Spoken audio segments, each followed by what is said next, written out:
Родилката од Дебар Јилдис Веапоска, која остана без матка, бубрек и јајник, судницата ја напушти со солзи. Денешното рочиште, закажано после цели 10 месеци, повторно беше одложено. Одбраната на првообвинетите лекари Мухамед Асани, поранешен директор на Струшката болница, и неговиот син Блертон Асани го спори супервештачењето, кое се чекаше безмалку една година, а требаше да го изработи судско-медицински одбор од Медицинскиот факултет во Скопје. Во случајов, подписници на овој важен документ се еден професор од Медицинскиот факултет во Скопје и двајца надворешни членови. Сега ќе треба од страна на институцијата да се произнесат дали при формирањето на тимот имало некакви пречки, поради што се барани надворешни членови, или се скокнати членовите од некоја неоправдана причина.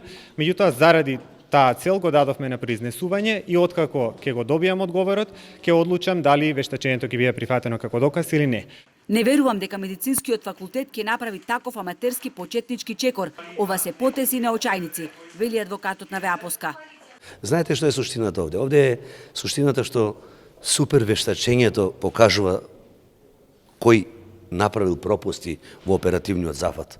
Од мене направија инвалид, неутешна е Веапоска, која 3 години чека правда, а има само една желба. Да има пресуда и да има затвор. Значи, да нема условна казна и една за секогаш да знаат докторите дека ако има лекарска грешка, таа грешка треба да биде пресудена и треба да имаат одговорност за секое сторено кривишно дело. Скандалот со родилката се случи на 31 август 2020 година.